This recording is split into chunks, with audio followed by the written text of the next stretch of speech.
शौहर के साथ कैसी जिंदगी गुजर रही थी? मैम शुरू में जब शादी हुई, शादी से पहले जबकि मांगी गई थी, बहुत केयर करते थे मेरे ससुर। अच्छा।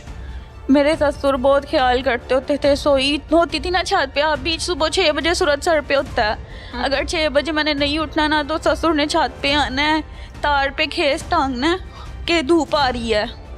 इस हद तक मोहब्बत करता था, जिताता था कि मुझे बहुत अच्छी लगती है, मेरी जान से प्यारी है। तो ये तो अच्छी बात है ना। अच्छी बात थी ना पहले जब एंगेजमेंट हुई थी तब। जिस दिन मेरी शादी हो गई, मैं शादी से पहले जॉब करती थी फैक्ट्री में एज अ सुपरवाइज़र। ठीक है। तो पहले तो कहते कि हमें कोई मसला नहीं है, फैक्ट्री में जॉब करने वाला बंदा बदनाम नहीं होता, लोग करते हैं। पहले तो बहुत कहता होता था कि नहीं ऐसा कुछ भी नहीं है, मेरे लिए ऐसे जैसे दूध पाक हो। बहुत इज्जत करता था, तारीफ़ करता रहता था। जब शादी हुई, शादी का भी तीसरा दिन था, सुबह मैं सो रही थी तो 6 बजे झाड़ू लगाना शुरू हो गया। 5 बजे का टाइम है रूम में। शादी का तीसरा दिन था? तीसरा दिन था। अच्छा। सोई हुई थी तो जब मैं उठी शोर सुन के, तो मैंने बोला कि बूजी क्या बात है? तो कहते जब फैक्ट्री जाती थी जब तो 4-4 बजे उठती थी, और अब घर है टाइम से सो जाती हो, सुबह काम पे नहीं, घर के काम नहीं करने होते। तुम्हारे लिए तुम्हारे बाप ने तुम्हारे साथ मुलाजिम भेजी है। उठ के बर्तन वॉश थे। रात को मेरी आदत है, आज भी आप किसी से भी पूछ सकते हैं, घर में रात को सोते वक्त कभी बर्तन धोने वाला नहीं रखा। तो बेवजह किचन में बर्तन चिल्ला के फेंकने। जी मैंने गाय का दूध चोना है और जो बर्तन है वो वॉश करने वाले पड़े हुए हैं। फिर आहिस्ता आहिस्ता अपनी रूटीन पे आ गया। फिर एक दिन ना उसने ना अजीम को कहा कि ये लड़की ऐसे है, ये वैसे है। उसको पहले भी शादीशुदा था और उसको भी जब 3 माह हुए प्रेगनेंसी को, उसको भी निकाल दिया। और इसी तरह इन्होंने मेरे साथ किया। बोलते थे कि वो अच्छी औरत नहीं है, वो बहुत गंदी है, बदचलन है। मेरी बेगम को टीबी था और उसके बर्तन ऐसे अलग किए जैसे कि इंसान को कैंसर हो। आपके साथ बेटा क्या किया, आप अपनी बताएं। मेरे साथ यही कि जब थोड़े दिन गुजरे बुरा सलूक करने लग गए। बेटे को पहली की तरफ मतवज्जा करता था कि उसकी तरफ हो जाओ और इसको छोड़ दो। बेटे ने कहा ठीक है। उसके घर जब बेटा हुआ तो बाप ने बेटे को उधर भिजवा दिया और पीछे से उसने मेरे साथ बदतमीजी की। घर अकेली थी, सास फोत हो गई हैं, एक नंद है जिसकी शादी हुई है, छांगा मांगा रहती है, और पीछे से इसने मेरे साथ ना गलत हरकत की है। किसने? मेरे ससुर ने। ससुर ने? अब्बू जी कहती हूँ। उसने मेरे साथ बदतमीजी की है। मुझे नहीं पता था बाहर दरवाजे बंद हैं। पहले गया बाहर दरवाजे बंद करके आया, जो कि दूसरे वाले थे सिर्फ रूम के, सिर्फ वो ही ओपन थे। तो मुझे कहता मेरे पास बैठो। तो मैं अब्बू जी समझ के जितना आपका डिस्टेंस है इतने डिस्टेंस पे बैठ गई। तो कहती इधर आओ मेरे पास बैठो, मैंने तुम्हारे से ना अजीम के हवाले बात करनी है। मैं उनके पास बेड पे बैठ गई। तो उसके बाद ना उन्होंने ना मुझे गलत टॉर्चर किया। मैं उठ के बाहर चली गई। अब बच्ची तो न्यू समझ आती है कौन किस लहजे से किस अंदाज से बात कर रहा है। तो फिर इसने ना मेरे साथ पीछे किचन में आके, मैं नाश्ता बनाने लगी हूँ, तो फिर उसने मेरे साथ बदतमीजी की। तो किचन में ना नमक मिर्च वाला डंडा था, मैंने वो ही पकड़ के ना आगे से इशारा किया, ऊंची बोलने लग गई। तो मुझे कहते अगर जो बात तुम में और मुझ में है, घर में हम दोनों हैं, कोई तीसरा तो नहीं है। मैंने कहा नहीं। कहता जो बात तुम में और मुझ में है वो तीसरे को या तुम बताओगी या मैं बताऊंगा, फिर पता चलनी है। अगर हम कॉम्प्रोमाइज़ करें, दोनों ही किसी से बात ना करें, तो किसी को क्या पता घर में क्या हो रहा है क्या नहीं हो रहा। मैं तुम्हारे नाम ये घर लगाऊंगा, जितना सोना कहोगी मैं तुम्हें डाल लूँगा, तो तुम मुझे खुश रखा करो। उसने मेरे साथ ये बात की। तो मैंने बोला आगे में जाए हर चीज़, मेरे लिए मेरी इज्जत सबसे आगे है। मैंने छोड़े सारा कुछ तो जाने लगी। तो कहता हम सही औरत की बेटियां दो तलाक याफ्ता हैं, और माँ को ना बेटियों के गम से अपाहिज जो हुआ है, फालिज हो गया, माँ से उठा नहीं जाता। तो कहता है उसकी माँ का हाल देख रही हो, ऐसे ही तुम्हारी माँ का हाल हो जाएगा तुम्हारा गम सुन के कि बेटी को तलाक होगी। कहता है मैं जो चाहूँ ना अपने बेटे से करवा सकता हूँ, मैं अभी चाहूँ ना अभी के तुम्हें घर से धक्के मार के निकाले तो निकाल देगा। उसने वो करना है जो मैंने उसको कहना है। मैंने कहा अगर मेरी माँ को हो गया ना फालिज तो कोई बात नहीं। बोला कि लंबी आप लोगों की लड़ाई बहस हुई होगी ना, फिर आपने इस बात के बारे में अपने शौहर को बताया? जी बताया। उसने कहा तुम्हें तो अच्छा ही नहीं लगता, बकवास करते हो, तुम दफ़ा हो जाओ, आज के बाद मेरे साथ इस लैब बारे में बात ना करना। अपने वालिदैन को बताया? अपने वालिदैन को बताया। मेरे वालिदैन हो गए थे एग्री मेरी डिवोर्स के लिए।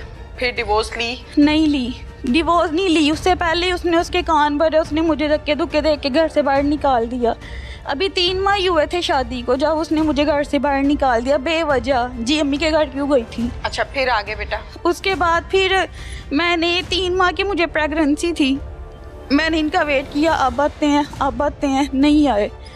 मैंने एक दिन इनको देखा, ये लोग ट्रक लेके आए, मेरा सामान जहेज लोड कर रहे थे। मैंने 15 पे कॉल की, इनको बोला कि मेरा सामान लेके जा रहे हैं, किसी ने कुछ नहीं किया। 2 दफ़ा पुलिस आई है, पुलिस ने गाड़ी भगा देती थी, वो जो लोडर ट्रक होता था कि जाओ ले जाओ इसको, सामान ही लोड करना। तो जब वो जाती थी फिर दूसरी गाड़ी आ जाती थी और ऐसे करके ना वो लोग सामान मेरा लोड करके ले गए। मेरे घर बेटी हुई, मेरी बेटी जब पैदा हुई इनको बताया, इन्होंने कहा हमारी है ही नहीं। बेटी कहाँ पैदा हुई? अम्मी के घर। अम्मी के घर? जी। फिर उसके बाद? बड़ा ऑपरेट हुआ, मेरा कोई हाल भी नहीं पूछने आया, ना बेटी अपनी देखने आया। फिर बच्चे? फिर मैंने इन पे सामान जहेज का केस कर दिया और हुरैन बेटी है मेरी, हुरैन फातिमा, उसका खर्चे का केस किया। जब वो डिग्री हो गए दोनों, मेरे हक में फ़ैसला हो गया तो इन्होंने मुझे अगवा कर लिया। अगवा कर लिया मेरे ससुर ने। मेरे ससुर थे, मेरे ससुर का जवाई था और साथ में जो गुंडे होते हैं बदमाश। शोहर कहाँ था? शोहर अपनी बहन के घर था। उसको पता था? उसको पता था लेकिन वो साथ आया नहीं। ठीक है, अगवा कहाँ से किया? मैं घर पे सो रही थी, सुबह 4 बजे का टाइम था, अपने रूम में अपनी बेटी के साथ, और आए हैं इन्होंने मेरे भाई को मारा, अब्बू को बहुत ज़्यादा मारा, अम्मी के मुंह पे थप्पड़ लगाए, सोटे मारे। इवन के अब्बू एक बाजू से काम नहीं कर सकते और अब्बू के सर पे 6 स्टिच लगे हैं, टांके जिनको कहते हैं ना। उस दौरान जो मारपीट हुई अम्मी एक आंख से नाबीना हो गई थी, वो उनका ट्रीटमेंट वगैरह करवाया। फिर आपको ले गए वहाँ से ले गए मुझे। कहाँ लेकर गए? मुझे यहाँ से साहिवाल कालू बदमाश का घर था, वो उधर उन्होंने मुझे चोरी रखा। कालू कौन है? ये डकैत है। अच्छा। इस टाइम वो है जेल में। तो उनके घर पे रखा, फिर मेरा इन्होंने कहीं और पे रखा कि ना मेरे घर में तो मैं तो पहले ही बहुत बदनाम हूँ, बदमाश बंदा हूँ, आए दिन मेरे घर पुलिस आई होती है, इसको कहीं और छुपाएं। कालू ने कहा जो इश्तिहारी है। ठीक है। उसके बाद फिर इन्होंने मुझे ना किसी और के घर में रखा। वो आंटी थी तो मैंने उसको बोला आपकी भी बेटी हैं, मेरे साथ ऐसे ऐसे करके मुझे लेके आए, मेरी घर बात करवा दो, आपकी बहुत मेहरबानी। मैं उसके पाँव में बैठ गई, रोई, बहुत रोई। तो उसने कहा अच्छा बेटा मैं तुम्हारी बात करवा देती हूँ, तुम ये ना बताना कि तुम कहाँ हो, तुम बात कर लो, उनको ये कह दो कि मैं जहाँ भी हूँ सही सलामत हूँ, तो तुम ये ना बताना कि तुम कहाँ पे हो। मैंने भाई को नहीं बताया कि मैं कहाँ हूँ, मैंने बस यही कहा भाई आप लोग टेंशन ना लेना। तो ये नहीं कहा कि मुझे बचाएं आके? नहीं, क्योंकि मुझे वो कहते थे अगर तुमने किसी को बताया या के कुछ हरकत की ना तो तुम्हारे भाई के टोटे टोटे करके नहर में फेंक देंगे, किसी को उसकी लाश भी नहीं मिलेगी। कुल कितने लोग थे? मैम ये लोग जो मुझे घर पे लेने आए थे वो लोग तो थे, एक गाड़ी थी और एक 125 थी, उस पे 2 सवार थे और गाड़ी में 6 अफराद थे, यानी टोटल 8 लोग थे। 8 लोग थे। जब आपको दूसरे घर में रखा जिनसे फोन लेके आपने वो लोग मेरे पास, उसके बाद अजीम भी आ गए थे। जब इन्होंने मुझे, आपके शौहर? जी। जब इन्होंने अगवा कर लिया उसको फोन किया कि हम उसको लें, अब तुम भी आ जाओ, फिर वो भी आ गया। फिर उसने आके तहफ़्फ़ुज़ नहीं दिया? नहीं। बचाया नहीं? क्या कहा? उसने यही कहा कि केस वापस ले लो तो घर बसाओ, लेकिन वो ऐसा कोई कनेक्शन नहीं था उनका घर बसाने का, वो सिर्फ ये चाहते थे कि ये केस वापस ले लो और उसके बाद हम इसके टोटे करके नहर में फेंक दें और अपनी बेटी ले लें। अच्छा, फिर?